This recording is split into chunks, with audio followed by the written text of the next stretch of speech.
Hello, everybody. Welcome back. It's another episode of Teed Up. I'm your host, Tyler Rothrock. We're back after a little bit of a hiatus out there. Sorry if you were clamoring for new eps. I know this golf podcast is the content that you crave, and in its absence, I don't know what you did. But we're back. I have a couple new ones recorded with some good friends, some golf nuts. This one coming your way. Very excited. One of my favorite people, an interesting fella by the name of Jonas Borra. He is a musician, a golf enthusiast, and don't tell anybody, but he's an underground golf instructor. So if you want lessons, but you want to keep it, black market style, go to Jonas. Yeah, we had a fun chat, and I'll bring that to you in a little bit. But in the meantime, I don't know if you noticed, we're in the new studio, a different setting. This is actually just the reverse camera angle. So on the bookshelf is right behind you. But I wanted to get the golf picture in there. So I took some time. I was took a little break from recording these episodes, but I was doing some stand-up. So trying to get in as many sets in during the warm months. Because I don't know, stand-up now during the pandemic is it's the same as golf season because we have to do the shows outside up here in the north. So you got to get it. It's like I'm trying to get in stand-up sets the same way I'm trying to get in golf rounds before it gets too cold. And as you can see, I'm in a hoodie now, so it's about over. We're about done. So back to recording these. So before I get into the chat with Jonas, I had this a news story came. I saw in Golf Digest that really struck a chord with me, and I'm interested to see or hear how it makes you feel. If you think this is just a nice little prank, or if this should have ended in physical altercation. Now, I'm not condoning violence. We never want to condone violence, but in this situation, I don't know if I could have avoided not being super angry with the guy. So what happened was our good friend of the show, never met him, he doesn't know he exists, but Jordan Spieth was playing golf in Colorado with a friend and his wife, Annie, in Colorado at Snowmass Club. It's a private club, and this guy, I'm not going to name names, although it's on the thing. This guy, Shane, we'll call him, which is his name. He lives on the 12th green. I guess it's this par 4. It's a blind tee shot. It's drivable, but you can't see where the ball lands. So Jordan, being the PGA player he is, the caliber of player, he's driving the green. He's going for it. And guess what? He puts it 20 feet from the hole. Decent chance at eagle. Great shot. And Shane, being a fan of golf, is watching Jordan. He's like, this guy's playing my course. That's pretty cool. I'm going to go watch him take in this once-in-a-lifetime experience. And how does he show his appreciation for this once-in-a-lifetime experiencing a 3-time major champion playing in his feet from where he lays his head at night? He goes over, he marks Jordan's ball, which was a great shot, and he puts it in the hole as if to make it seem as Jordan holed out from, whatever the yardage is, a par 4 hole in one. So Jordan gets up to he asked the guy, he's like, hey, did you see where the ball went? He said it went in the hole. And then Jordan started freaking out. Deservedly so. This guy just got a home run on a par 4. He's never done it before. He's jumping around in front of his wife, friends. This is a great moment. This is one of the all-time highs in golf. And then this guy, Shane, takes it all away from him. He says, hey, man, just kidding. It's actually, I marked your ball over there. I'm sorry. I thought this would be a fun prank. But you didn't actually get a hole in one. You actually just landed it 20 feet away. Sorry. Even though I'd probably end up in the woods if it was me. Shane and Spieth, being the consummate professional, handled it pretty well, but I think I'm going to blows with the guy. I don't know. I don't know. In front of my, like, now you kind of, you punked me. You punked me now. You sent me on a roller coaster of emotions. You know, I'm up one of the all-time highs. And if to anybody, poor Jordan Spieth, as we all know, fans of golf, he's had it hard enough lately. Okay, it's gone. He give the guy a break. Maybe just let him think it's a hole in one. Doesn't hurt anybody. But no, this guy rips it right from him, sends him back down the, you know, to the darkness of. I mean, he still has a 20-footer for eagle. That's pretty good, but it doesn't seem so great when you thought you hold it out. You just got a hole in one on a par 4 in front of the wife. It's like, what do? I think you got to go toe to toe with the man. You got to. I don't condone violence. I don't think violence is ever the answer. But the emotions, I just think, hey, buddy, you know, what are you doing touching my ball? Okay, messing with my emotions, sending me down. You know, I can't play the rest of this round now. You got in my head. I think you say, hey man, you go into your house, get your club. I'll get my, and we're gonna sword fight with some some clubs. That's what we're gonna do. We're gonna battle this out. I don't know. Maybe I'm overreacting. Maybe it's something that is not that big of a deal, but I don't know, man. I feel bad. I just feel for the guy. I feel for Jordan, man. He's had it. Don't do it to Jordan, man. Don't send him on a roller coaster of emotions. If anybody doesn't need a roller coaster of emotions right now, it is our man, Jordan Spieth. Guess what? And Jordan, if you're listening, Bethlehem, Pennsylvania has your back. We'd never do that to you. Okay. We know your roots. We'd never treat you this way. Not for our own enjoyment. That's what makes me mad. This guy couldn't enjoy enough that a golf legend, a 3-time major champion, was playing basically for him to watch. And he's like, this isn't enough. I need to mess with him for my own enjoyment. What a bully.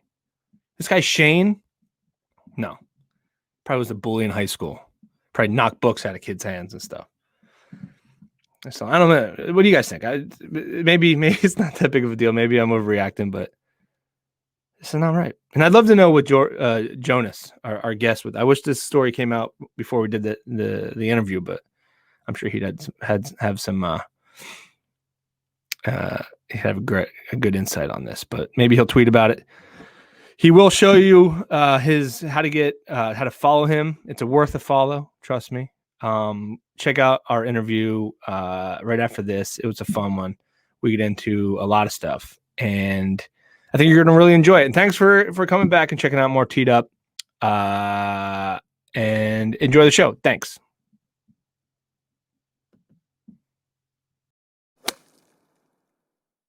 We are back. An exciting episode of the Teed Up podcast. Good friend, all the way from New York City, Jonas Young Borra. What's it? Your Instagram is at Young Borra without the hyphen. So it's at Young Borra, YOUNGBORRA.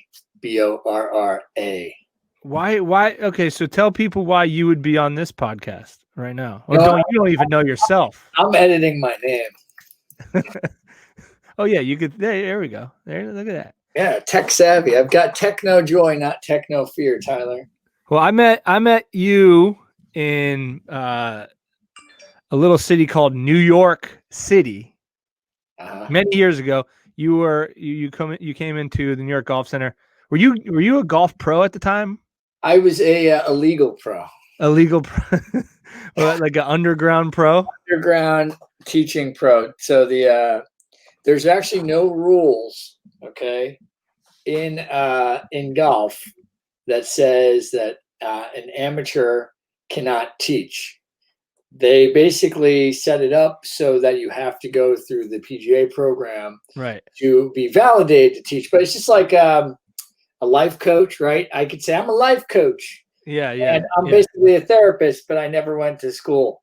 So you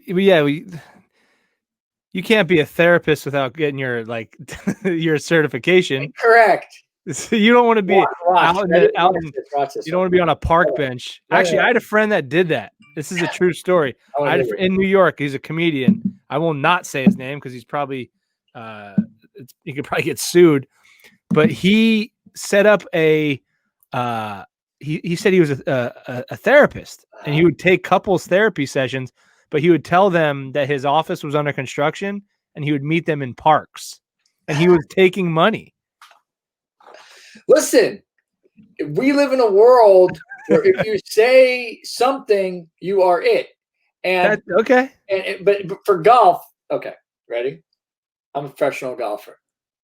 Okay, you don't believe me, but as soon as I enter a tournament as a professional and I accept money, I'm a professional golfer. Well, who's paying you? Have No, you ever won? What if you win a $5 Nassau? Scores where I could have won, but most of the time I would never win because I fucking mentally implode at some point in the round. I'm the type of golfer where it's like when I first started playing, one of the pros at Doral Arrowwood, I'm not going to say which one, had a son. Name names. No, I can't name names. This guy had a kid, and I like remember when I first started going out and playing. I started late. I started at 23, right? So I wasn't a kid. I started playing golf, but he took me out. And I remember after like the first hole, as soon as he made like a bogey, he'd fucking furiously rip up the scorecard. And that was like my first impression of like. He would do that? He would rip up his card? Because he was like, he couldn't handle like starting off bad. So for the first like 5 years of me golfing, like if I didn't make a par on the first hole or better, I would be a fucking wreck. I'm still that way though. If I make a bogey or worse on the first hole, I'm out. I'm done. Because I know I'm gonna make a bunch more. Yeah. And the whole goal is I have this thing about breaking either 40 on 9 or like breaking 80. And if I put breaking 40 on 9, like especially for amateur golfers, it's like it will fuck up your brain if you don't break 40. Like you'll be struggling. But it's a disaster. So let me be honest with you. A lot of golfers, like pros, just take one shot at a time. It's like when you're playing baseball, you're pitching one pitch at a time. Yeah. No one thinks like that with golf. You're always thinking about like, oh my God, like way ahead. Oh, yeah. But what I've been doing now, if I shoot like a 41 or a 40, I don't even fucking add up the nines. I just go. It's like I'm trying to shoot in the low 70s now. Yeah, I've done it a few times more this year, and like I haven't shot in the 60s yet, but I'm getting there. When my short game, my putting's on, I could, if the course is reasonable, right? I'm not going to shoot on like a 7,500 yard course, but I just think, what am I scoring for 18? I don't even think like if I'm shooting at whatever, I'm like 5-6 over through 11. Yeah, I don't care anymore because I'm like, what am I going to be through 18? Right. Yeah. Right? Yeah. So we always fuck ourselves up with that 40 number or 30. Oh my God, if I don't shoot 38 or 37 or 39, I'm not going to break 80. It's like mentally you need to get past that 9-hole mark and think it's an 18-hole round. Yeah. So that's the best advice I can give. That's true because I've been trying to do that too, and like you can shoot a 41. And then shoot it's probably not likely, but you can shoot a 36 on the back, Yeah, absolutely. Absolutely. We just get fucked up mentally about, oh my God, I can't believe I shot that 40. And when I was playing in college, because I started in college, I started playing with I was like a fucking 25 handicap. And then I got pretty good, pretty fast because I was an athlete. I played baseball and hoops, but not hoops doesn't really help with golf. But anyway, I got pretty good, pretty fast. And I kind of figured out how to hook the ball. And I was like, I can do this. I can do this over and over again and stop slicing it. And I taught in a junior camp. And that's actually how I got into the New York Golf Center. I'm a good teacher. I can teach you how to do a lot of stuff. I can't really apply it to my own swing. It's got to be cash under the table. It can't be on the books because you don't got your golf PhD, is what you're saying. I actually do. I actually know how to fix your swing. I've taken lessons from Mike Malaska. I've taken lessons from Darryl Kessner. I've taken lessons from Bobby Hines. I've taken lessons from Michael Breed. I've taken lessons from Mark Brown. I've taken lessons from every single person that in the Met area and outside Jerry Tucker in Florida, short game master. I've literally gone and taken lessons with everybody that you could possibly take lessons from. And that's why my swing is a disaster. Wait, but what? All right, you took lessons from all these people. Yeah. What is a thing, like a common theme that you've seen throughout all the good teachers that you work with? Is there something that they all do to make them good golf teachers? Well, okay, a good golf teacher, I think each one of them has their own unique way. Like one guy's like, the pull down and stay on your left side and kind of stack and tilt. That's like a popular thing again now because DeChambeau kind of does the one plane thing. But I think good teachers always think about impact. Mm-hmm. And they think that, a good teacher will say, nothing really matters what you do back here as long as you're getting to the ball with a square club face, going down with some speed, and you're hitting the same spot every time. Yeah. Howard Wyckoff, I will name a name, is the teaching pro at Doral Arrowwood in Westchester. Okay. Howard says you can make millions of dollars if you could do those few things. If you can hit the ball with a square club face, with all 14 clubs in the bag, but you could do it with a square club face with varying speeds, okay? Going down, hitting the ball down, and you're hitting the ball in the same spot every time. So you're basically hitting the ground in the same spot every time. If you can do that, you can make millions of dollars. So you're saying if you can, compress the golf ball and be able to know what's happening. Yes. Basically, if you can be consistent, you'll make money. If you can handle the instrument, if you can handle the golf club with 14 different clubs of, varying lengths and varying degrees of loft, if you can handle those at varying speeds, right, really quick or slow, depending on the shot that you have to hit, and then you can hit the ball wherever you want with the club. So that's the ball, right? The finger's the ball. I'm trying to clip it right there. Mm-hmm. Right? I can do that every time. Not clip it back here, not clip it this way. If I can do this every time or as consistently as possible, okay, with all 14 clubs at varying speeds, that's all golf is. Well, that's so because then you know where it's going. Exactly. Yeah. And that's now what I think about when I'm practicing and when I'm playing. How can I get better at doing that? And I'm not really thinking okay, my hands are this, my hands are that. Where am I in the backswing? How from the inside, how from the out? I'm not really. Obviously, this is not good. Right? You don't want to do this. Yeah. But if I'm a little bit here or a little bit underneath, I'm just trying to get that consistency because I'll tell you, playing in tournaments now, it's no one gives a fuck what your swing looks like. No one cares. No. I mean, we see so many crazy swings on TV. Oh yeah. Yeah. And as long as you can produce the speed and as a guy that used to fit, that if you can produce certain numbers, those numbers are going to correlate with certain distances, but you got to be consistent of delivering the club to the ball. Yeah. Yeah. I can hit a 6-iron 190 yards sometimes. Sometimes I'll hit it 165 because I can clip it so far behind. Yeah. And that was the one. When I was fitting people, the common question when people come in, they'd be testing out a driver, and they'd say, "How fast am I swinging?" I'd be like 80 miles an hour, 80 of club head speed. Well, what should it be? Well, whatever it is. There's a shaft for everybody. There's no good club head speed. Obviously, the faster you swing it, the better. But whatever your club head speed is, your club head speed. Yeah, correct. Just hit it in the middle of the face, and we'll get the right shaft. Let me show you. I just found this book. Okay, this Getting Up and Down. Who? Tom Watson. Oh, this is the book. The golf book. This is for short game, for sand, for short game, pitching, chipping, and putting. Does he teach you how to hit one of those one hop and stop? Yeah, but he doesn't like using spin. What? He's because he just said a lot of these guys don't want to use spin. Now that one hop and stop shot, though, I actually was looking at that. That's I would quit. I would not need to hit any other shot. I think that's the coolest shot in golf. It is a cool shot, and I'll tell you what. I know very few people that can do it. Abraham Answer, that's his first name, Abraham, right? Yeah. He can. There's a Instagram video of him from like 12 to 15 yards out, he just kind of opens up and moves it really quick, and he hits this low flighted thing that just hits the green and just checks back. And I'm like, how the fuck did he do that? But really, it's just club face control. It's just being able to like nip the ball perfectly, no divot, bounce, and like hitting it like this. It's like lighting a match. Yeah.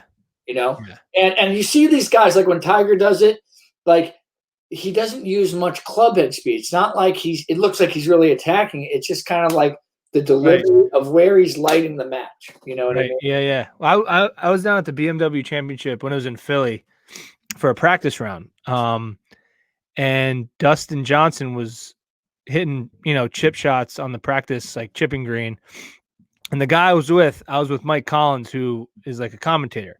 Yeah. And so he went to talk to Dustin, and I was watching, and Dustin, during that conversation, he probably hit 20 shots from like 35, 40 yards out. All of them, like, and he was just casually talking. He wasn't like creating a lot of club head speed through the ball. All of them stopped within 3 feet of the hole, took a little hop and stopped like within, 2 feet. It was insane. It was the most impressive thing I've ever seen in my life. I mean, these guys, they know where they're landing, the club coming into they know exactly where their impact position is. Well, okay, go ahead. Sorry. No, that's it. Well, you mentioned an instrument. So I want to ask you a little bit about your personal life. Yeah. I didn't know if you wanted this segue, if you were setting me up for this segue, seeing if I noticed it or not. It is good. It's a good segue. How many musical instruments do you play? I play all the standard pop bands. So I play all the instruments from the Beatles. Name them. You got the keyboard. You got the guitar, which is I don't fuck around with any weird versions of the guitar. I'm talking about the 6-string guitar. 6-string. Yeah, and I play the bass, which is the first instrument I started on because my father's always said that bands always need bass players. But now I play more keyboard bass. I play a little bit of drums, but it's not enough that I could like be in a band on drums. But I know my way around the kit. Right. I sing, so that's another instrument. I guess it's 5. And then I know how to work with MIDI, which is musical instrument digital interface. Yeah. Okay. Computer writing. So 6 musical instruments. Let me ask you, the golf bag, like you said, 14 clubs, they're all essentially a different instrument, right? But they all have their own.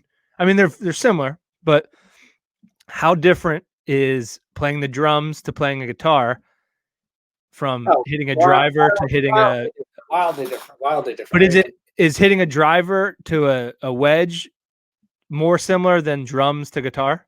Yeah, I would think so. Yeah, because I mean, look, drums. You don't need to. I mean, look, it's nice for drummers to know musical notation, and obviously you're hearing what's happening. Mm-hmm. But you don't need to know notes. You know what I'm saying?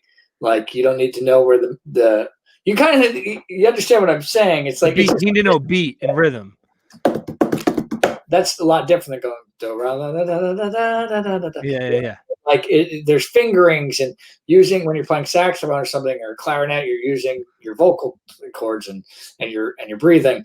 Drums is just it's a visceral, physical fucking thing. And getting that timing down, that's just like I actually encourage athletes to learn how to play drums because my God, dude. Yeah. I've been trying. I don't know if I have no rhythm. I don't know what's wrong with me. I can't play drums. I have a friend who's a very good drummer, and I would love to be able to play drums, but I suck so bad. And maybe that's why I suck at golf. It's tough. And also growing up, you better live in a house where people don't care about noise. So a lot, most people don't pick up the drums. I remember there was a story my dad told me. My dad plays saxophone. I forgot who the musician was, but it was like back in the 50s or in the 60s, something at a jazz gig. And the drummer sees a girl at the club and he wants to, take her home or whatever. And he's packing up the drums. He's trying to put the cymbals away. And there's like a huge kit. And by the time he gets done doing that, the saxophone player had already taken care of it. Because he's got one thing. And he changed the saxophone. It was like a really famous saxophone player. It's not like Coleman Hawkins, but like someone at that level, like a John Coltrane type guy, Right. who was a drummer and then switched because he's like, the saxophone, you put it in a case. It's it. You take off the top, you put it in a case, you're out. Yeah, you could ride a bike home with it. Yeah, that's what I'm saying. So it's like, and that's what I hate about playing the guitar, because I have the pedals and the fucking amplifier, which is 65 pounds, and the guitar. So it's the easiest gig. You're vocalist. You show up. You don't even have to bring your own microphone, because that's it. Yeah. And the ladies love that the most. The ladies love the vocal. Yeah, like that's the front person, It's like everyone, ladies or gentlemen or whoever, whatever you like, that's the person you're seeing. Exactly. You've been making music longer than you play golf? Yeah. Music was, middle school was like, I've been singing, in theater, and then I quit that. But I've been playing music, writing my own stuff for a long time. But music's a fucking pain in the ass. Music, like golf. The great thing about golf, unlike anything else, whether it's a sport or whether it's anything, man, it's the most democratic game of all time. And this year, because they cut the qualifying rounds for the U.S. Open and the U.S. Amateur, pissed me off because it takes away the democracy of it. Right. Like Tin Cup, Kevin Costner's character said, it's the democratic game. As long as you have a 2 handicap, you can qualify, right? So look, you just got to have the right attire for the course. And you could be anybody. You could be any gender, any age. If you're the handicap that, allows you to qualify or sign up for a tournament, you got 14 clubs and they are adhering to the rules of golf. Or you can have 10 clubs. You have less than 14 clubs, right? Mm-hmm. And a golf ball. And a golf ball. And as long as they adhere to the rules of golf, you got the bag. You could be anybody. Yeah. Sign up for a U.S. Open qualifier. Go out and shoot a 66. Then get into their sectional qualifier 2 months later, or a month and a half later. Shoot another 65 and then another 66 because it's a 36-hole qualifier. You get to the U.S. Open. Yeah. And then in the U.S. Open, you just go out and you shoot your 4 rounds of even par. You'll probably finish in top 10. Yep, your life's different. You make $250,000, and then you're a pro. So, what other sport can you do that? You can make the argument though that the only part that's not so democratic is the things you mentioned: getting the tire, getting the ability to play, getting the. It's not as accessible as like basketball. Correct. Basketball, what do you need? A ball. And a hoop. Soccer's the most worldly game because you don't need anything. Kids are playing without even soccer balls. They're using squashes and you see these stories about kids growing up playing soccer and then like just any object. And you can make a soccer pitch out of anything. Mm-hmm. Like, you know what I'm saying? Like just you get a room, you set up 2 goals, like you could use 2 books to set up, right? Yeah. So I understand the accessibility to it, but in team sports, okay, and in other individual sports, but especially in team, you need to get to the next level. You need a coach to put you in the game and give you playing time. So if you have a coach that doesn't believe in you, you're screwed. Yeah. So I grew up, and in the first high school I went to, my coaches didn't like me. They didn't like me in baseball. Like, I was a decent pitcher, but I wanted to hit. They're like, no, you're only going to pitch once. And then I didn't get along with them. And same thing, basketball coach was cool, but like, I just want to play offense. I don't want to play defense. I don't want to. There were 11 other guys on the basketball team that got in ahead of me, or that I had to compete with for time, right? And college golf and high school golf, you have to be one of the top 5 guys. But it's a meritocracy. It is a meritocracy. Correct. So I could throw 96 miles an hour, but if a coach doesn't like the way I'm throwing it, he's not going to give me the opportunity. Mm-hmm. And I'm still going against other people. Golf, what you shoot is what you are. Yeah. You get what I'm saying? So how great is that? It's not like you got Shaquille O'Neal to block your shot. Or you have a goalkeeper that's more. It's like you just need to be better than the course that day. And what other people shoot, you can't control. You control everything. That is so cool. And back to my music, I could pop out these songs. I got 4 songs out right now on Spotify and whatever iTunes and YouTube. And I got my first full music video is coming out soon, but I have to promote that. I got to convince people to listen to it. I got to spend money on advertising. I got to spend money on a PR campaign. I got to spend money on an Instagram campaign. And it's the same thing with comedy because you've got an art form and you're really talented. And I think I've got some pretty good tunes, but because we're constantly competing for eyeballs and there's everyone and their mom's got a computer. Everyone and their mom's got a smartphone. So it's like you can put out content so easily, and what differentiates your content from someone else, whether it's good or not, doesn't matter. It's up to the viewer. Yeah. That's why it's like, there's how many billion people on Earth, right?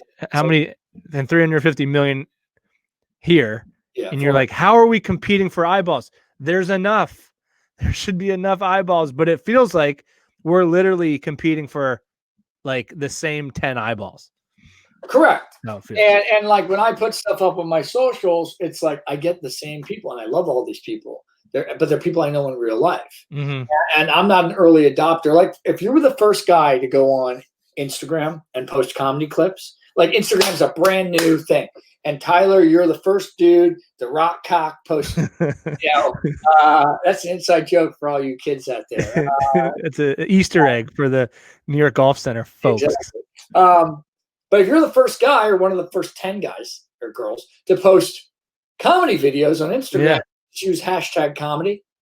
When people go on to Instagram, the first few users, and they type in that hashtag, you come up by default. It's the same thing on YouTube. I remember YouTube came out when it first came out, when it was just a standalone thing. I was on there. I had a basketball video that I was sending out to college coaches.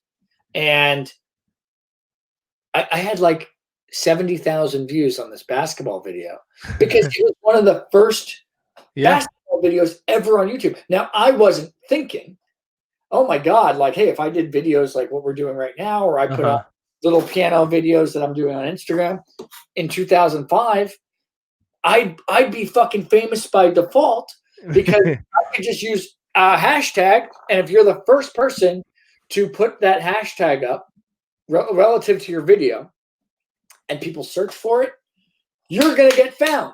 But now we're at a point of oversaturation on all of these platforms that you need to be doing something that no one else has done. And that something needs to be a topic that people are looking up.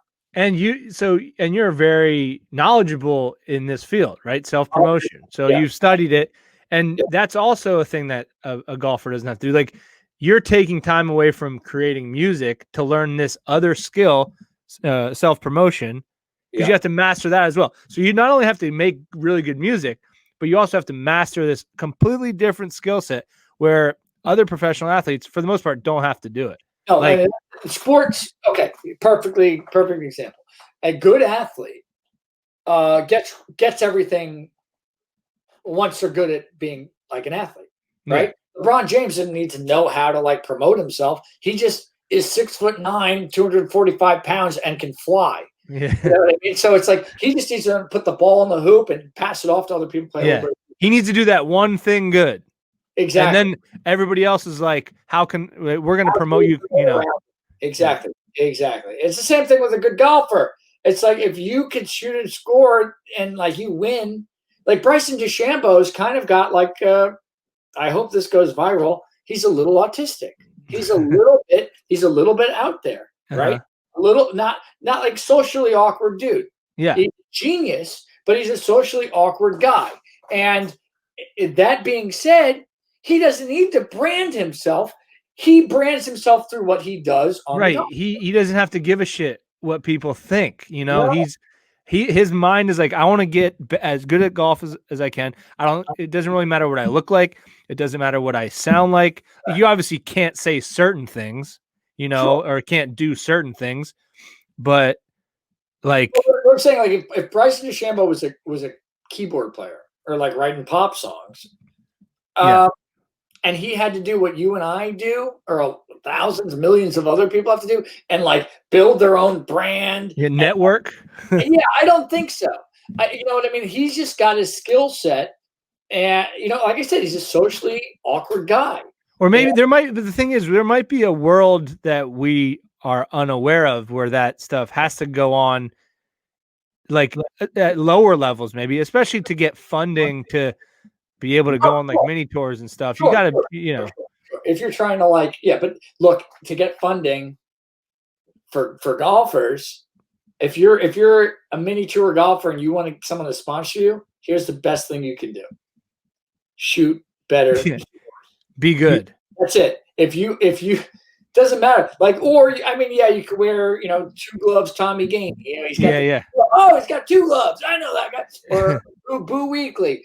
Boo Weekly is like he's a relatable hick, right? Everyone's like, I know Boo. But guess what? If Boo didn't shoot the good numbers, no one's gonna care. Right. Like nobody's given, like, if I can't go into a venture capitalist meeting and be like, I want to go play pro golf, you guys gotta sponsor me. They're never gonna I could be as like charming and like as likable as possible. Correct. But I'm not going to leave that meeting without them being like, but what is your hand? What are you shooting? Correct. That's the resource. And for you as a comedian, for me as a musician, how many streams do you have? Mm-hmm. What's your podcast numbers? And like at the end of the day, it is analytics, but analytics in golf, you just have to be good. In baseball, you have to throw a fast pitch. Yeah. Here, it's like if you have 50 grand, Tyler, and you throw 50 grand into a radio campaign where you put your jokes, it's like, check out Tyler Roth, you know what I mean? Enough people hear those ads, watch those ads, you're going to get traction. Yeah. And it's a pay-to-play situation. It's the same thing with music. Like, what differentiates my songs from a Maroon 5 song? It's just a matter of opinion. Mm-hmm. But Maroon 5 is at a place now where they could spend a lot of money so a lot more people hear it. Whereas now I'm just competing by, I want my friends to hear it. So I need to do something so fucking crazy. Like I need to blow up a bank while like one of my songs is playing in the background and hope enough people have their phones. It's like, it's like, what's that song playing while that bank is exploding? Well, I hope this isn't the thing that gets you, this goes viral for you. He's not condoning that behavior, folks. No, but that gives me an idea that next time there's a natural disaster or like there's a fire in the street on the Upper East Side or something, I'm going to go with a boombox, play my song. So when people are videotaping the fire, right, my song will be faintly in the background and an algorithm will pick up like, do you want to make it that way? Do you even want it? That's more of a, I think you're right. That is something that could work, but isn't that kind of a shame that that's where we are? Look, you need to be on Dr. Phil now. And like, if you're on a reality show and like, you don't have anything to do with music or you're like, they'll just write a song for you. As long as you're trending on Google, they're like, don't worry about it. You're not a musician. You ever sang before? No. Yeah.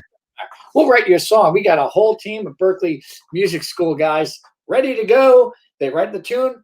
They pop it out. As long as you are a hot commodity, and I go on Google and I type in whatever the name is and you show up, that's all they care about. And well, how did we get here and how does it get fixed? Do you think it's over? I think it is over. I think this pandemic's only further pushed everything to that direction. Look how you and I are talking. We should probably be meeting in a fucking studio. Instead, you're wherever you are in Alabama and I'm here. I don't know where you are. It doesn't matter. Nobody knows where I am. No one knows. It's very weird. You got a basketball behind you. It looks like I'm in somebody's basement. I don't know who it is, but they have Wi-Fi. I wouldn't say it was a basement. If I had to guess, it just looked like a weird desk of like a high school gym teacher. Yeah. I broke into my old high school and I'm here. Yeah. Like what books do you have behind there? It's probably like some like those books haven't been opened in decades. No one's looked. No one reads books. I'm in a room right now with tons of books to my left. I can't, show you, but like you can't see anything. But like, let me tell you something. No one reads books anymore. Yeah. Books are heavy. You can't move them when you move apartments or houses, and everything's online. The only time people have books is they put them somewhere so you could see that there are books, and then that's the last time. People want people to think that they have books. Correct. That's it. Yeah, it's like I have books I must read. I'll tell you what, I posted about this. Greatest fucking book ever. And only white kids have read this book. I don't care if you're white, black, brown, pink, Asian, whatever. I don't know, Asians, you only whatever.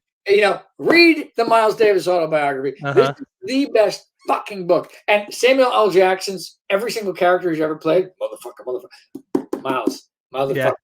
And I'm telling you, this is just so good about American history and about jazz and about music, and it's a great story. Highly recommend this. The Miles Davis documentary. Miles Davis. Well, go back to, you said the pandemic further pushed everything. The pandemic brought us totally digital. Right. Before the pandemic, you could play a comedy show. I could go out and play a concert. I do nightclub parties, so I could have a nightclub party and then put on a flyer. Young Borra doing a single. I invite 150 people. I had a listening party. I invited a bunch of friends. It was awesome. Mm-hmm. Now I have to do everything online. And guess what? If I didn't have an online audience prior to the pandemic, there ain't no fucking way I'm getting one now. Yeah. I've spent, I don't have any money now because I'm no work because the hospitality business did. But I've spent money on like internet campaigns, on ads. It doesn't do anything. The only way to grow an audience is either A, you bubble off someone that has a bigger audience. Like you and I are doing a mini bubble right now because I'm going to repost this and I'll tag you. Maybe a few of my friends will check you out. Maybe a few of your friends. But really to grow, you need to attach yourself to someone huge and or bigger than you. And look at the top 10 on Spotify. Let's do this right now. Honestly, I'm pulling up a Spotify right now. Let's just take a look at what we got. Okay, here we go. We're going to look at Spotify. Let's look at the charts. We're going to go browse. We're going to go charts. We're going to go top 50 in the United States. Number one song right now. I don't even. 1, 2, 3, 4 artists. Number 2, 2 artists. Number 3, 2 artists. Number 4, 3 artists. Number 5, 2 artists. Number 7, 1, 2, 3 artists. 3 artists. So it's like they're all doing it. Yeah. I mean, like you got Justin Bieber and Chance the Rapper, Marshmello and somebody else, The Baby and Roddy Ricch. You get what I'm saying? Everyone is bubbling off of everybody else. Yeah. And then there's like 6, 7 writers on each one of these tracks because nobody has enough star power to make it on their own. And God forbid we actually gave someone a chance to grow. Right. But because everything's so fast and because of this pandemic and everything's so digital and you want your content so quickly, you're not going to, as a record label, as a media house, you're not going to be like, you know what? You don't want to be that guy you don't want to be that record exec, young record exec in a meeting, be like, hey, I think we should take a chance on this guy, and they flop, this artist, and they flop. You don't want that because your job's on the line. Correct. Your job's on the line. Correct. So you could be a young record A&R person that's like, I went to the Bottom Line. That's actually a club that's out of business. But let's say I went to Pianos and I saw this really cool indie rock band. And, they're from Brooklyn and they're so cool. They really don't have social media. They don't know how to brand themselves. But their music is fucking awesome. And that front man is really, really cool. And they have a chick keyboard player that's dope. Yeah. And they're like, okay, and? The only time I've seen this, and I don't know if you saw this video, I think it's from a couple years ago, but at NYU, Pharrell came to do a masterclass, and the one student, I think her name is Maggie Waters. I'm gonna look this up. Maggie something, but they were doing Pharrell. That's still in the whole program. They still picked 8 students to show Pharrell a song. So she is at NYU. If you're one of 8 in the music department that has a song, you're the cream of the crop anyway. But Maggie Rogers, and so she's playing Pharrell this brand new song that she made, and you see the moment where, and she's just a college student. You see the moment where her life will never be the same after that moment, because he really liked the.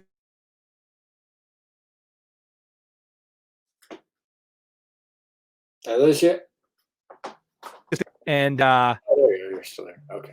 You there? And he like freaked out when he heard her song, and you just saw like that's how it happens. But that's still bubbling, right? He took he needed Pharrell. It's not like you and me saw it and we're like, oh my God, Maggie, Yeah.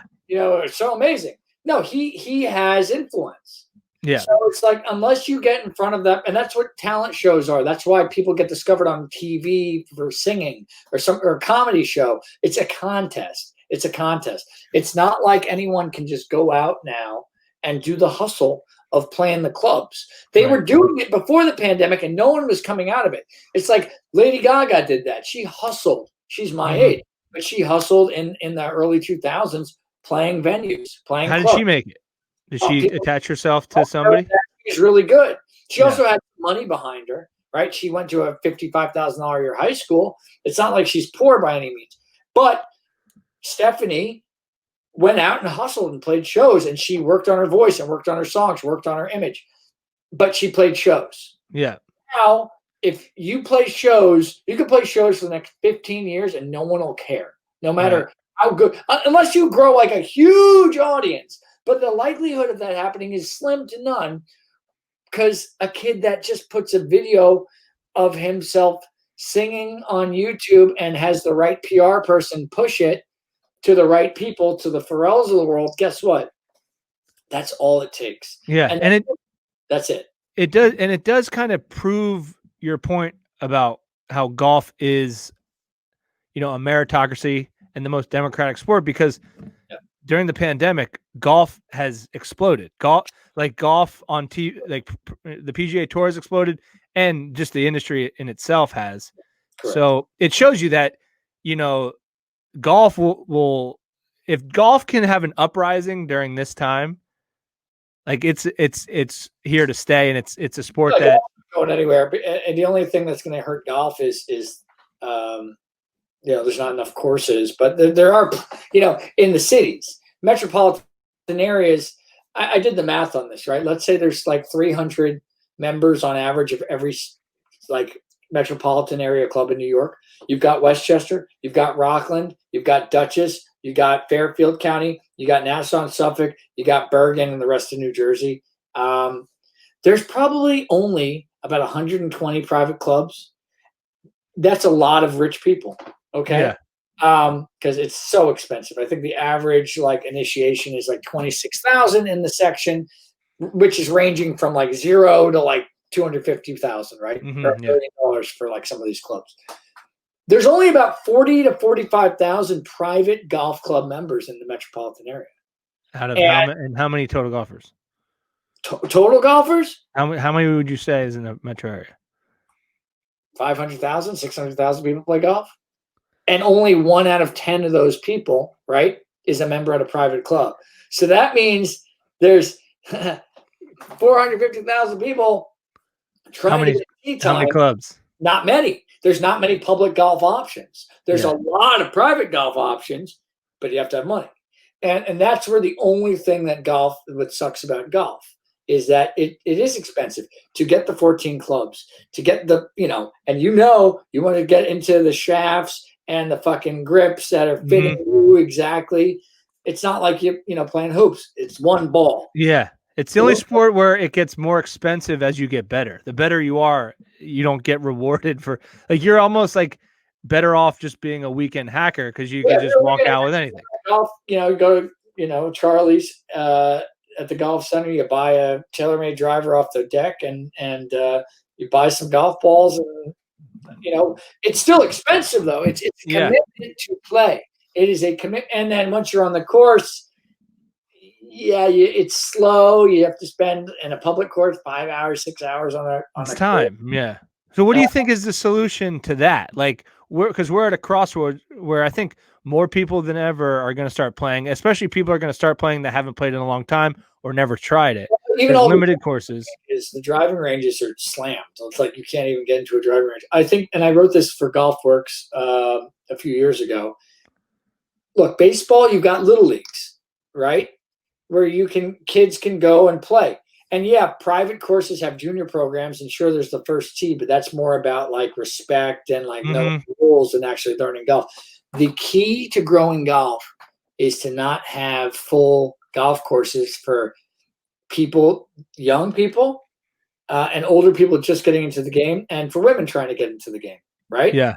in driving range, you can learn how to hit the ball, but it's different on a course. You should develop more short courses.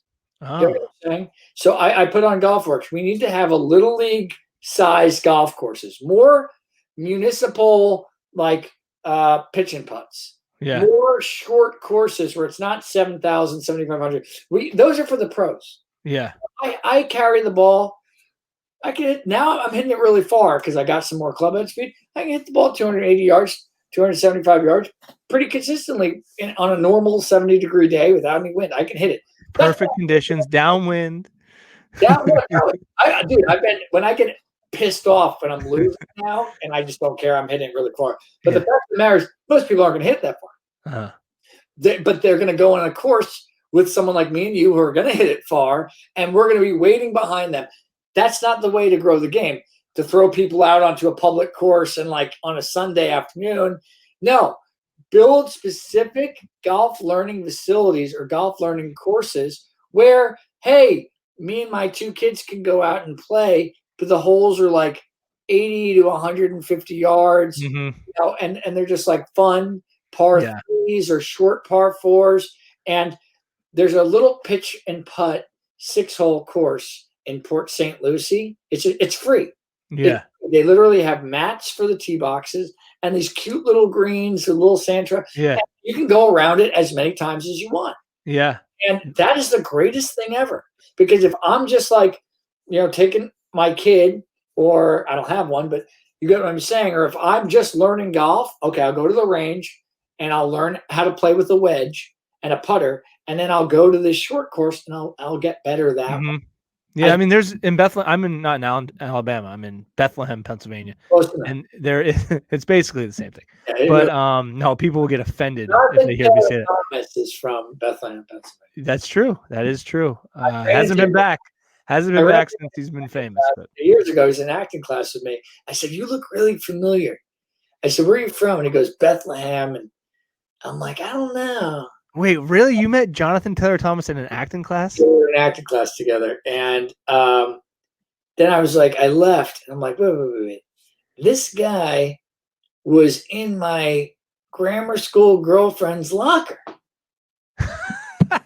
And I'm like, this guy's in my acting class. Why the hell is and I guess he was, you know, I think he was going to Columbia or something, like, because he realized, like, you know, he was a teen heartthrob, and then you grow up, and only a generation of kids know who he is. Like, if you ask a 17-year-old girl, who the hell is Jonathan Taylor Thomas? No idea. Yeah, no clue. 29 to 40-year-old girl, she's like, yeah.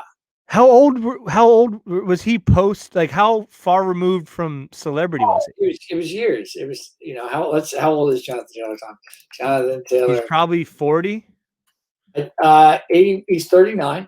Ooh. So this was in 2005. So he's I was 20. So he was like 24. He was like 24. And he was like, he didn't want you to know who he was? No, he didn't. He wasn't telling anybody. Was he a good actor? Yeah, he was good. He knew what he's doing. I hope so. Like, listen, you got a lot of training. He had good comedic timing. He was on Home Improvement. Yeah. Well, I don't know if he plays golf, but we'd love to see him back here in Bethlehem. I don't think he's ever been. Maybe he has. I don't like go to his house ever. But there's a small executive course at Bethlehem that's like perfect. It's like $12.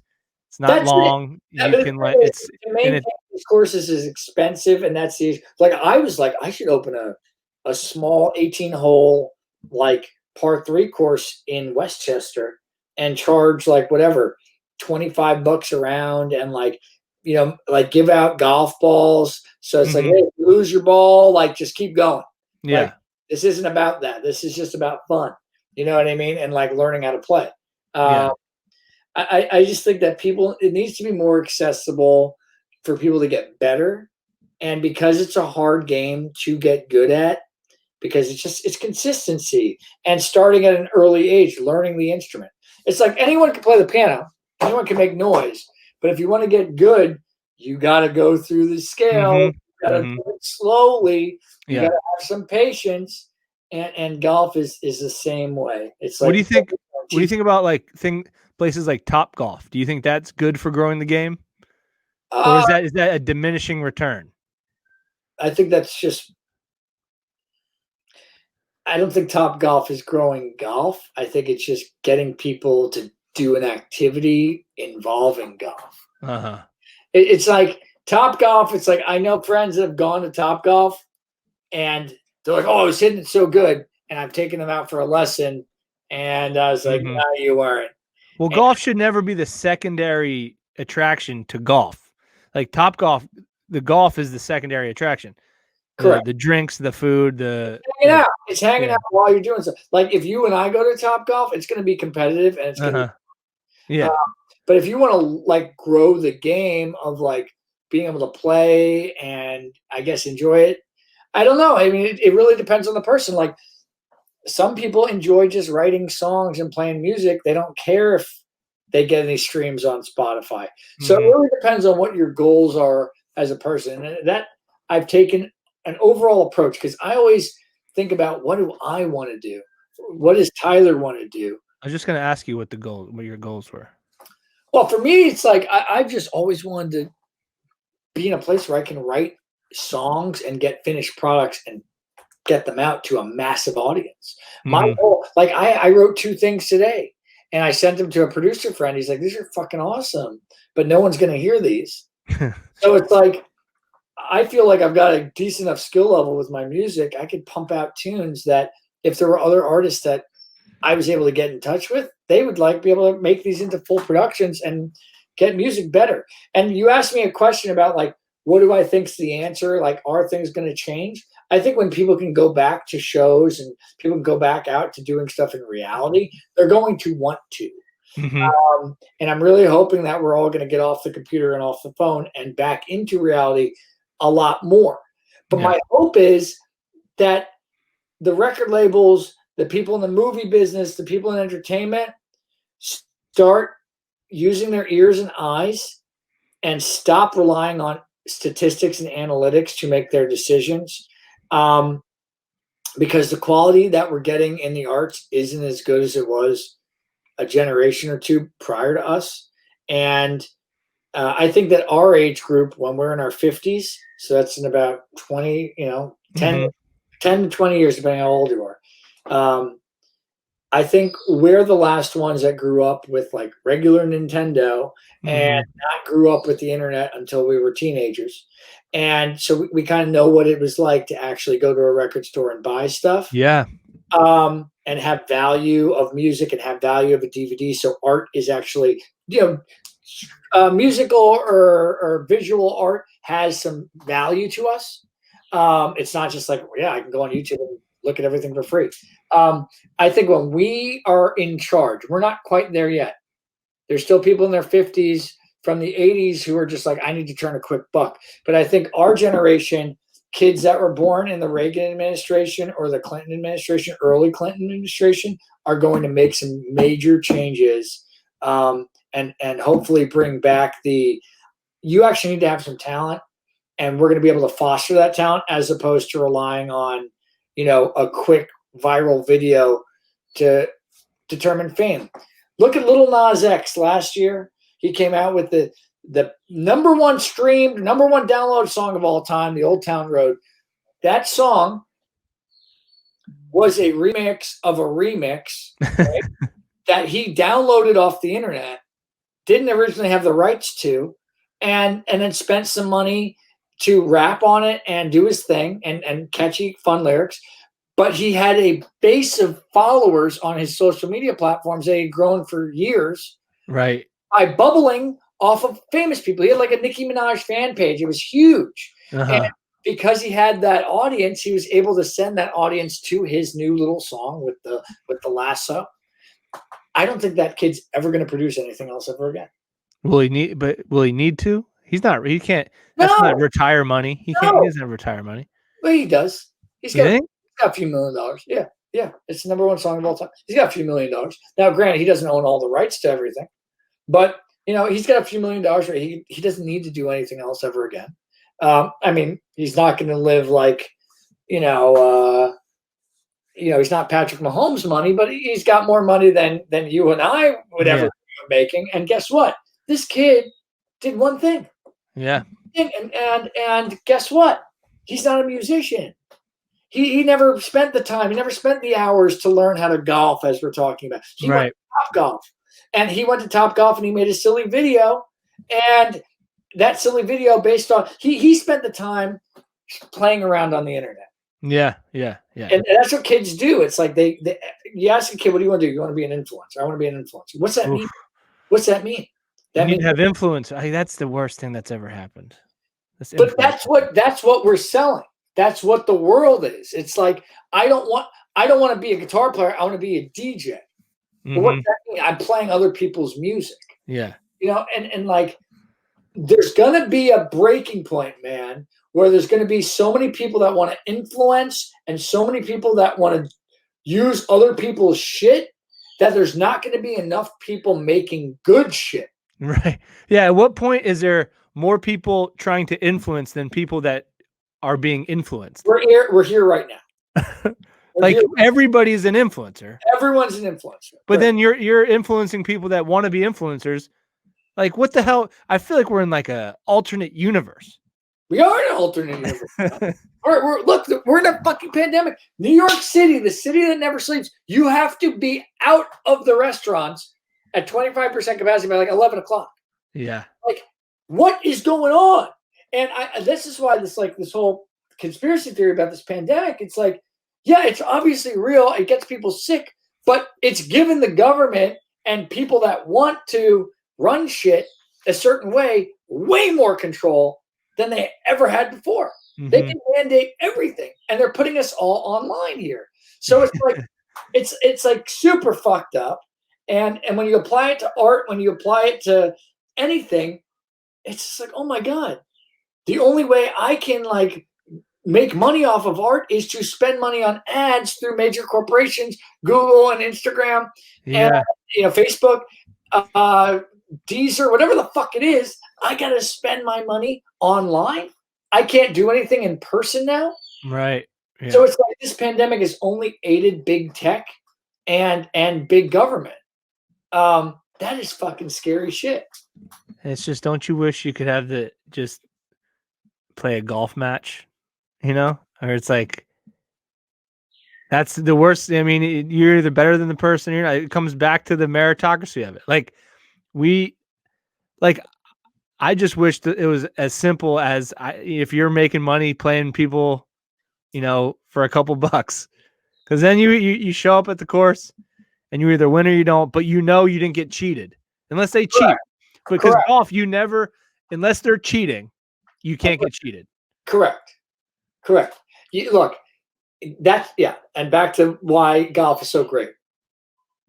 Everyone's in the same place. You're playing the same tee box. You're going to the same hole, unless you cheat where you move the ball. But like that's if you're watching someone, that's not going to happen. So it's like you hit the ball, they hit the ball. You hit the ball, they hit the ball. I made a 4, you made a 5. I win. Yeah.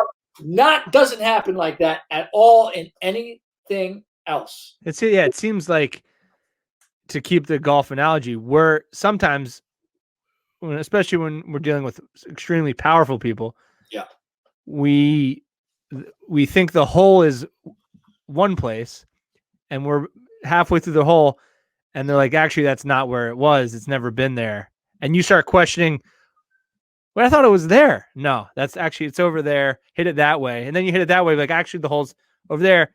And they just change the game. The game's constantly changing where you can't get a foot. You can't get you have no hold on it.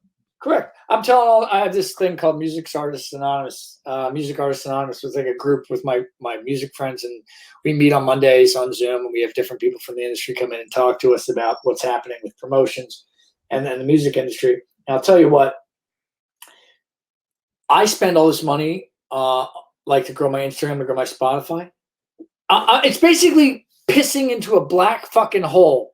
And like it's like a total waste of time and money because these platforms are already cooked.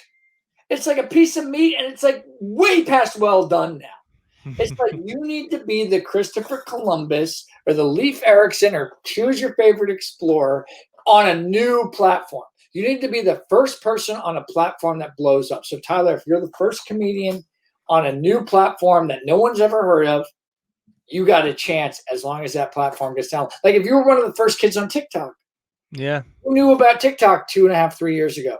Like now, it's like you can get on now, but everyone's on, so you got Yeah. really less of a chance. And like when record labels are paying 100 grand for Ariana Grande to have a TikTok campaign, a guy like me that pays 50 to 150 bucks for a TikTok campaign, I'm not really going to be able to compete. Right. Right. Right. And, But and I that, will say this: I had a friend last week, from New York City, comedian friend.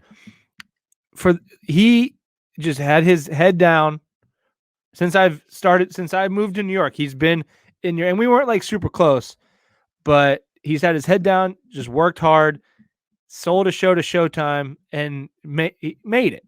So I think there is chances too. yeah, Like no, I don't want to. I guess so. I mean, I'd like to know more about the background of why Showtime was interested. Did he get a certain amount of fans online? Did his analytics, like, were they really good? Because my mom did a show with Ben Stiller's sister and did a pilot, and it was hysterical. But because she didn't have a big audience, like every network passed up, even if she had some star power. Yeah. So yeah, your comedian friend probably put in the time and the grind and made those contacts. And that's what pisses me off so much about this pandemic is you can't grind anymore. You Mm-hmm. can't do the show. Our mutual friend, he went to my high school, Sam Morrell. Sam just grinded. He was doing shows. He still does 3-4 shows a night, going from club to club to club to club. And he had connections, but he didn't use those connections as much as he just fucking went after it, went after Yeah. it, after it, went after it, went after it, went after it. And comedy is like that. It is hard. It is hard, man. And I commend you for doing it. And I'm glad I see you're playing some shows again now. Yeah. But that's like the ultimate grinding gig. Yeah. I think it all is, man. Like, but I look at like some people I know that are like working in an office. They're grinding too, man. That doesn't look fun Yeah. either. I mean, like, yeah, exactly. I mean, you're grinding for that next promotion, and the hope that you can move up the ladder. And some people aren't. Some people are happy with where they are. And this is what the whole thing is in life. You have to look at perspective. What you want and what you think is great, someone else might be like, that's absolutely horrible. Mm-hmm. I don't want to do that. A lot of my friends are like, Jonas, why are you trying to play music? Like, why are you trying to get people to listen to your music? It's like, because it's what I like to do. It's like, Yeah. and I want to share the music, and I want as many human beings to listen to it. I think a lot of people don't think about that and for themselves. Yeah, people definitely. You got to think about what do you want out of your life, and once you kind of figure that out, I guess it's a lot easier to attain it. My personal issue is I've got a few things that I want. And I want to get the music out. I want to open the dopest nightclub and coolest restaurant in New York. I want to play in a few U.S. amateurs. I mean, at this point, I guess it's going to be U.S. senior amateur. I want to be a mid am. You got the mid am. Yeah, mid am. But mid am is like 70% ex touring pros that redeclare their I heard. Yeah, I think the mid am is harder. It's like if you were on the nationwide tour, you got cut and you didn't make it, you just redeclare your amateur status. A year later, they give it to you, and then you go play against schmoes like me. So the mid am's a disaster. Yeah, but that's it. And like when you want to do 3 things like that, 3 very difficult things, it's not like I said, hey, man, I want to be the best dentist New York could ever see. I'd be I go back to medical school, I get a dentist, dental degree, and I make money. I'm a dentist. I just happened to pick 3 things. Golf, very difficult. I started late. Had I been playing since I was 3, we'd be having a different conversation right now. Music, which is a opinion-based sport. You could be I could have the next Thriller album, but it's just like you think it sucks. Someone else thinks it's great. Hopefully the other person that thinks it's great is a Pharrell that can push me up the ladder. Yeah, it's the whole Moby Dick story, right? Yeah. When that book was written, it was like a failure. He died, the author died. It was a failure, and then just based on timing, I think it was like World War I or II. The people in the Navy related to the story, and that was like their like story. Yes. So then it became a critical success. However, that dude died thinking that thing sucked. But now it's regarded as the had no idea. I actually forgot. It's like that writer had no clue. Is it Melville? Herman? Yeah, exactly. You had no clue what happened. Like it became like an American literary like monster. Yeah. And this guy died like penniless. And a lot of artists, die that way. Like especially classical composers live like lives of like horrible lives. Jazz musicians have these horrible lives. And I guess you kind of do hear that story with golfers, though. You do hear that, like, there's guys on the mini tours that could beat anybody. There's like, and they just haven't had their break yet. But I think the break, a lot of those types of people, they die on their own sword, right? They have vices or they can't get out of their own head. It's not because of people just said no. Because like we said, if you shoot a 62 on a Monday qualifier, you're in. You're in, babe. It doesn't matter if the marshal thinks you suck. Yeah, exactly. But if I write a masterpiece and it sounds great, it's a matter of opinion.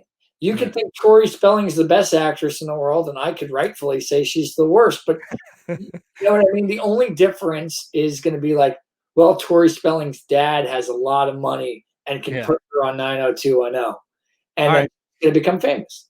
Okay, before I let you go, I'm going to put you on the spot. Best golfer, best musician of all time. Not alive? Whatever you want. Best ever, live or dead. You got to go Tiger. It's Tiger, bro. It's Jack. You think Jack is better than Tiger? Come on. Be honest with yourself. You're just being contrarian right now.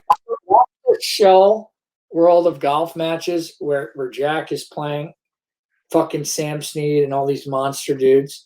And just watch videos of Jack in the majors and the amount of focus and concentration he has.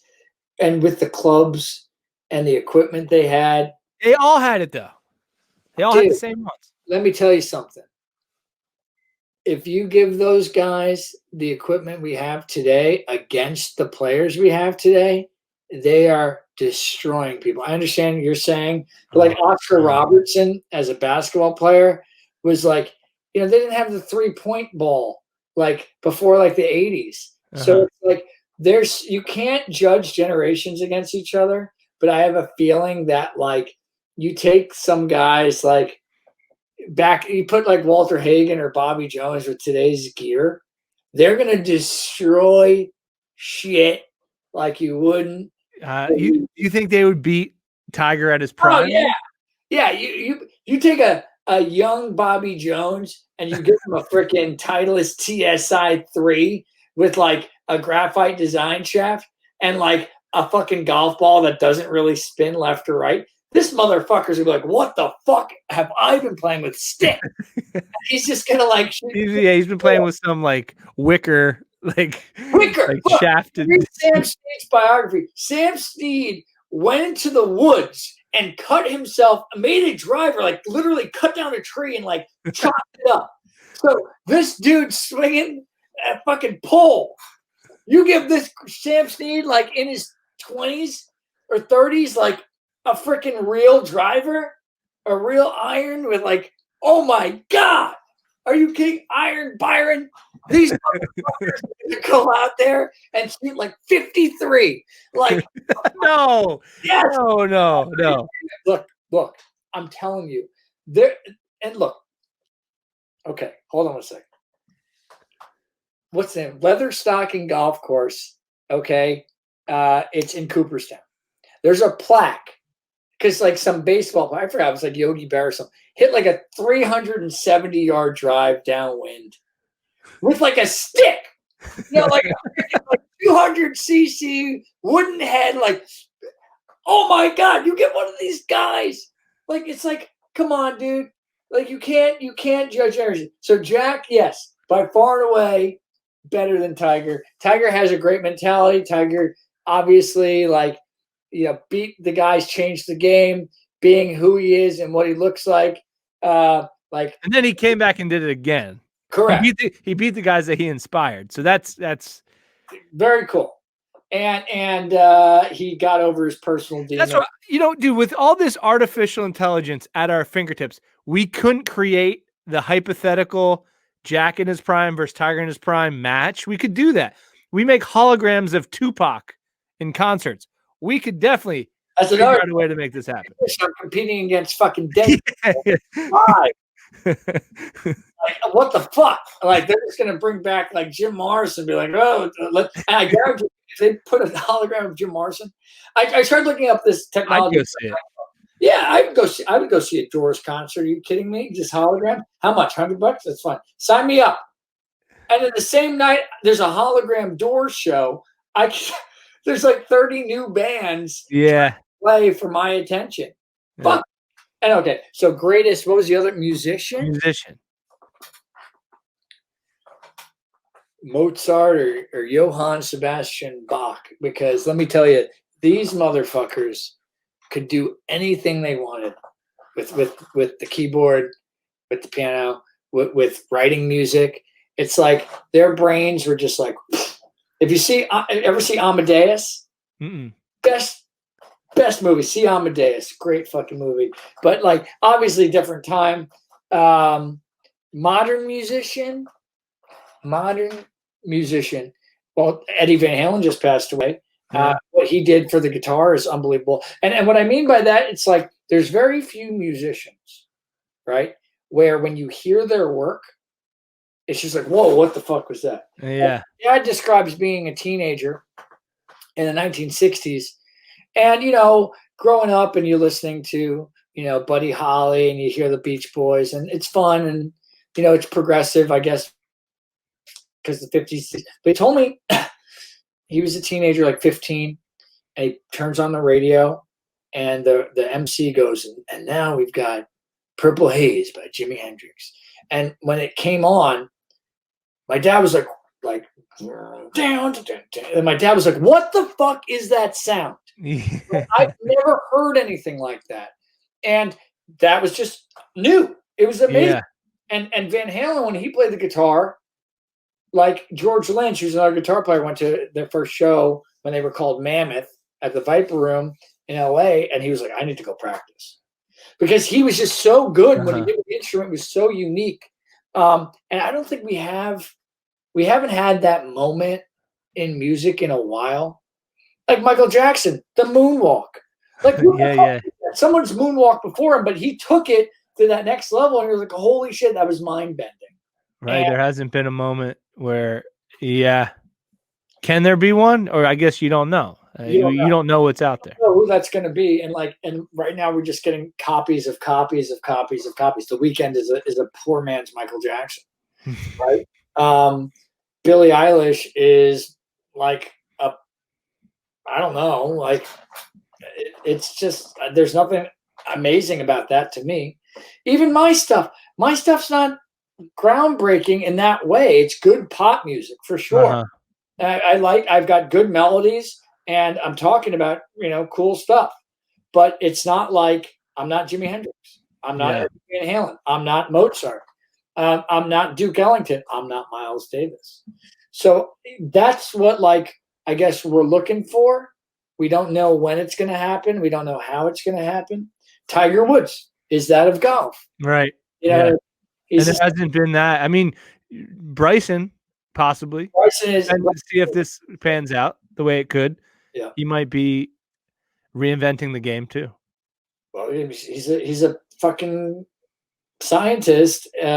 He's a little weird. I said he's a little bit on the spectrum, but that's fine. We all a little bit, I think. Yeah. He's reinvented the game. Spectrum for a reason, because everybody's on it, right? Correct. I just think he's a little bit more like he's got fun. You know what I mean? Like what's that, Rain Man? Yeah. You know what I mean? Like who was the actor in Rain Man? Dustin Hoffman. That's Bryson. like a little autistic in a genius kind of way. Mm-hmm. Like he's thinking on a different wavelength than you. We're not on me and Bryson aren't on the same, like we're not on the same, you're not in the same world. No, and like, look, imagine, I've always wanted to gain weight, right? Mm-hmm. And I've figured out, I have the solution if you want it. oh, It's very easy. Beer and chicken wings. okay, but that's not what he's doing. No. This guy's figured out a way to gain that much weight that quickly and have it be efficient, so it speeds up his golf swing. You know, Howard might like Wyckoff, the golf pro I mentioned. He told me that Bryson built like his own kind of like perfect swing arc thing, and he had to keep adjusting the angles until he figured out the math of that. That's a lot of commitment. Yeah. If you told me, Jonas, you're gonna spend the next 6 months doing, I'd be like, go fuck yourself. Yeah. I want to get good at golf. I'm not gonna do that. Yeah, yeah, exactly. But he sees the bigger picture, and he understands that the little things, make the bigger picture. So he could be the one. But the thing about that is not everybody is going to be able to be 260 and hit it 405 yards off the tee. No, and that is a physical limiting thing. But yeah, he's the closest thing for golf right now. There's a lot of good players, but good players come in and out. There's in the Met section alone, there's a kid named Luke Sample. He's like 16. He just won the Met Open, like beating all the local pros. So I mean, like, there's always going to be good players. You don't know what they're going to do. Look, Dak Prescott was looking like, oh my God, this guy's awesome, and he just destroyed his ankle. Who knows? If Yep. Yeah, Carson Wentz too. Carson Wentz. I mean, I'm an Eagles fan. But they're not factor now. Yeah. I mean, it's like no one even. So it's tough to determine what that's going to be. I'm still trying to write that pop song that, like, when people turn it on, they're like, I haven't heard anything like this before. I write a lot of good stuff. Like I told you, it's like that's my goal, is like to write music. But hopefully I'll be able to figure out a way to get it out, and then people will be like, this is great. Like, yeah, Gilbert Gottfried as a comedian, right? He picked a shtick that nobody else really did. Yeah. And he differentiated himself from the pack. I guess that's what you have to do. It's just a lot harder now because everyone and their mom's on the internet. Everyone and their mom has a platform, and you can't do it in person. So we're just stuck to screens, which just makes it a lot more difficult. Yeah. Well, let's assume that somebody listening right now wants to find your platform. How do they find it? Oh, you got Young Borra. Yeah, at Young Borra on Instagram or youngborra.com. It gives you all the links to everything else. Yeah, like, look, you're going to like my stuff if you like pop music. It's really not much more difficult than that. And if you like, opinion-based stuff on Instagram, I post a million stories. I piss off a lot of people. A lot of people also just enjoy it. And I'm the type of person, as long as you're not trying to, like, say, hey, I'm going to fucking kill you. As long as you engage with me, like, hey, I disagree with what you're saying, and here's why. Yeah. I'll respond to you, and I'll say, I appreciate your dissenting opinion. Here's why I think it's wrong. Right. That's the kind of engagement I like.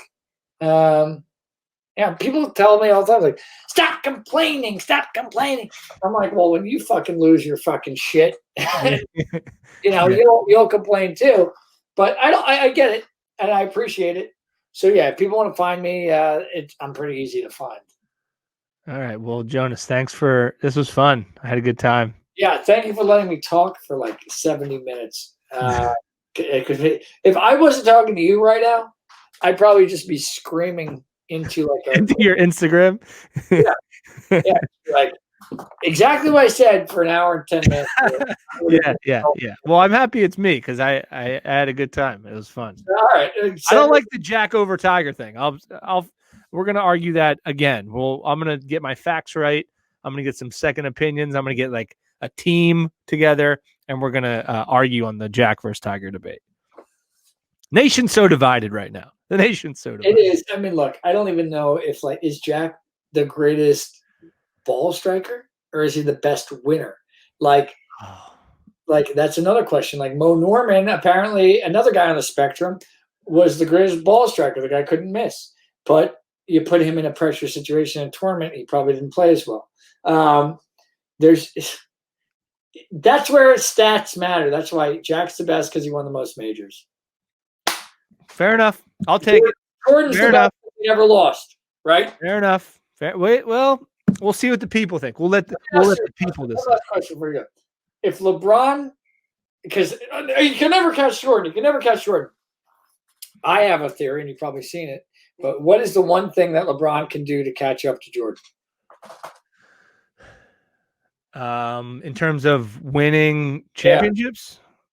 Yeah, like to make people think Jordan is better than LeBron's better than Jordan. Yeah. He would have to. Well, he'd have to win as many titles. That's one more. And he'd probably have to win the Olympics again. No, you're missing the point. I think because I already think that he's better. Come to the Knicks and win a title from the New York. No, you're just lobbying for the Knicks to get LeBron. The Knicks need LeBron. That's not true because the Bulls were very good without Jordan. They made it to. Yeah, but the Knicks have sucked so much for so long. Oh, it would solidify LeBron over. Yeah, it would solidify. I think he's done that. Comes to New York and plays for James Dolan, my former boss at the Tau Group, and enjoyer of my Loco Monday party at Bodega Negra. He loved that party. He would show up every time. If LeBron came to the New York Knicks and won, I'd say he's the greatest because that's an impossible feat. That would make him like Nostradamus. That would make him a god. Yeah, it would. Nobody on earth. Nobody can win for the Knicks. No one. It's like winning on the Mets or the Jets. If LeBron came to the Jets, I think LeBron has a better chance winning on the Jets than winning for the Knicks. That's actually something that's a joke material you can do. That's really good. I just that as a joke. I think LeBron James has a better chance at winning with the Jets than if he came to the Knicks. I actually think you do a whole bit on this. I believe it, dude. Let's do this again. Actually, I have a lot of stand-up material for you. Send it my way. Another one. Ready? So a lot of people say I'm way too good looking to do stand-up. I can't do this bit. But and you know what? They're absolutely right. Good night, everybody. And then leave. and then come back, obviously, and finish your set. Yeah. I think that's a great starter.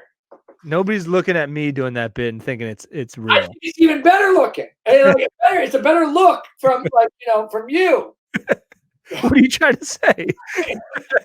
I'm saying you're not a beautiful man, so it applies better. I love it. All right, Jones. We're gonna do this again. This was fun. Adios. We're gonna do it whenever you want. We'll do a repeat episode. We'll do it like in a year and see what happened. Yeah. When we're back into normal life. Very good. Find him at Young Borra on all the socials. Go argue with him on Instagram. Please. It's fun. All right. I'm gonna end it.